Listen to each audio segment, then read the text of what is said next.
Hi చిన్నారులు, వచ్చేసారా? రండి కూర్చోండి. ఇంకా మీరు నేను చెప్తాను కథ అల్లరి చేయకుండా వినాలి, సరేనా? అయితే ఒక అడవిలో ఒక నక్క, ఒక అడవి పంది స్నేహితులు ఉంటాయి. అయితే ఆ స్నేహితులు అప్పుడప్పుడు కలుసుకుంటూ మాట్లాడుకుంటూ ఉంటాయి. ఉంటుంటే ఆ అడవిలో ఏదో అవి దొరికిన ఆహారం తిరుగుతూ ఉంటే ఆ దూరంగా కొంచెం దూరంలో ఆవిటికి ఒక చెరుకు తోట కనపడుతుంది. చెరుకు తోట కనపడితే ఆ అడవి పందికి చెరుకు తినడం అంటే ఇష్టము. అదేం చేస్తుందంటే నక్కని అడుగుతుంది, ఈ దూరంగా ఇక్కడ చెరుకు తోట కనపడుతుంది కదా, ఈ చెరుకు తోట ఎవరిది ఏమిటిది అని అడుగుతుంది. అడిగితే అప్పుడు నక్క చెప్తుంది, ఇది ఇక్కడ ఈ అడవిలోనే ఉంటుంది ఒక ఏనుగు. ఆ ఏనుగుది ఆ చెరుకు తోట, చెరుకు తోట అందుకని అది చెప్తుంది అన్నట్టు. ఏనుగుదే ఆ చెరుకు తోట, దానికి ఏనుగుకు చెరుకు అంటే ఇష్టము, అందుకని ఆ తోట పెట్టుకున్నది అని చెప్పి నక్క చెప్తుంది అడవి పందికి. చెప్పిన తర్వాత అడవి పంది కోసేపు ఆలోచించి అంటుంది, మనము ఈ ఏనుగుతోటి స్నేహం చేద్దామంటారు. ఎందుకు అంటే నాకు కూడా చెరుకు అంటే ఇష్టమే, మనకు చెరుకు రావాలంటే మనం ఏనుగుతో స్నేహం చేస్తే మనకు చెరుకు దొరుకుతుంది అని చెప్పి అంటుంది. సరే అని చెప్పి అడవిలో తిరుగుతూ ఆ ఏనుగును కలుసుకొని, నేను మీతో స్నేహితం చేయాలనుకుంటున్నాము ఏనుగు మామ, మరి మాతో ఉంటావా అని చెప్పి అడుగుతుంది. అడిగితే అప్పుడు ఏనుగు, వద్దు, మీతో స్నేహితం నాకు ఇష్టం లేదు, మీకు ఇద్దరికి కూడా అడవిలో మంచి పేరు లేదు, చాలామంది మీ గురించి చెడుగా చెప్పుకుంటున్నారు, అందుకని నేను మీతో స్నేహితం చెయ్యను అంటుంది ఏనుగు. అయితే అనేసరికి ఆ నక్క పంది ముఖాలు చూసుకొని ఒక కనుసైగ చేసుకొని ఏనుగును బతిలాడతాయి. అలాగేం లేదు, మేము చాలా మంచివాళ్ళమే, కానీ మాకు గిట్టని వాళ్ళు ఎవరో మా మీద మీకు చెప్తున్నారు ఆ మాటలు, కానీ మేము మంచివాళ్ళమే, నీతోటి కూడా మేము మంచిగానే ఉంటాము చూడు అని చెప్పి బతిలాడుతుంది.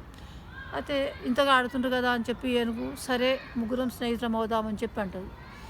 అనేసరికి మూడు కలిసి తిరుగుతూ ఉంటాయి. ఉన్న తర్వాత ఆవిడకి ఏమైందంటే చెరుకు తోట మీద ఇష్టం కనుక ఏనుగు చెప్పకుండా, ఏనుగు కలవకుండానే రోజు చెరుకు తోటలకు పోవడము, రోజు చెరుకు గడలు తీసుకోవడము, తినడము, అంతా ఇరగొట్టి పడేయడము, అవన్నీ అల్లరి పనులు చేసేది అడవి పని. అవి చేసి వస్తే ఏనుగు ఇంకో పక్క నుంచి పోయి రోజు చెరుకు గడలు తెచ్చుకొని తినేది, ఊరుకునేది. ఏనుగు కూడా చెరుకు గడలు అంటే చాలా ఇష్టం. అయితే అలా కొన్ని రోజులు గడిచిన తర్వాత ఏనుగు తన చెరుకు గడల చేను చుట్టూ ఇంకొంచెం పక్క నుంచి తిరిగేసరికి అంతా తొక్కి పడేసి విరగొట్టిన చెరుకు గడలు అలా, అరే ఎందుకు ఇలా అయింది, ఎవరు వచ్చిండ్రు, నా చెరుకంతా ఎవరో తినేశారని చెప్పి ఏనుగు బాధపడి ఆ 2 రోజులు 3 రోజుల తర్వాత వీళ్ళను కావలి కాసి పట్టుకోవాలనుకొని పోయి ఒక పెద్ద చెట్టు ఉంటుంది, ఆ చెట్టు చాటుకు దాక్కొని చూస్తుంటుంది. అయితే రోజు వచ్చినట్లాగే ఈ అడవి పంది నక్క 2 కలిసి వచ్చి మంచి ఆవిడకి ఇష్టమున్న చెరుకంతా చాలా వరకు తినేస్తుంటే పోయి అడుగుతుంది, ఏనుగు దగ్గరికి పోయి అడుగుతుంది, ఏమిటిది రోజు నాతో స్నేహితం చేస్తామని నా దగ్గరికి రాలేదు, కలవలేదు, కానీ మీరు రోజు చెరుకు తినేస్తున్నారు ఏమిటి అన్నాడు. అంటే చెరుకు తిన్నాక వస్తాం మీ దగ్గరికి అనుకుంటున్నాం, కానీ మాకు చాదనవడం లేదు, అందుకనే రాలేని ఏదో సాకు చెప్తుంది. చెప్పిన తర్వాత మీరు రోజు ఇలాగే తింటున్నారు కనుక ఇప్పటి నుంచి మీ స్నేహితం మానేస్తాను అని. అయితే అలా కాదు, ఈ ఒక్కరోజు మాకు చెరుకు గడలు ఇవ్వు, ఆ తర్వాత మంచిగానే ఉంటాము నీతోటి అని చెప్పి బతిలాడుతావు ఏనుగును. సరే అంటది ఏనుగు.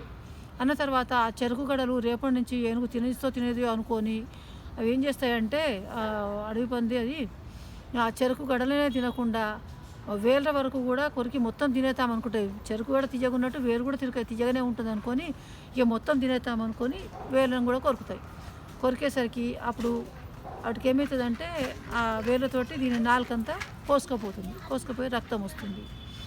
రక్తం వచ్చేసరికి అప్పుడు ఏనుగు అంటుంది, మీరు దురాశతోటి చెడ్డ బుద్ధితోటి నా దగ్గర స్నేహానికి వచ్చారు, నాకు మోసం చేశారు, అలాగే చెరుకు తీపి ఉన్నదరికి తిని సంతృప్తి పడకుండా ఆ వేర్లను కూడా కొరికి తిని ఇంకా తీపి తిందామనుకొని దురాశతోటి చేశారు కనుక మీకు ఇలాంటి శాస్తి జరగవలసిందే, అట్లా ఒకసారి నాలుక కోసుకుపోయి అయినందుకు బుద్ధి తెచ్చుకొని ఇప్పటికైనా జాగ్రత్తగా ఉండండి అని చెప్తుంది అన్నట్టు. అయితే దీంట్లో నీతి ఏమిటిదంటే చెరుకు తీపను తింటూ పోతే వేలు కూడా తిందామని దుర్బుద్ధి పుట్టింది కదా, అలాంటి వాళ్ళు కొందరు ఉంటారు. దానికి ఈ సామెత, చెరుకు తీపి అంటే వేరే దాకా తిందాం అనుకునే వాళ్ళు ఉంటారు కనుక ఆ సామెత ఇది.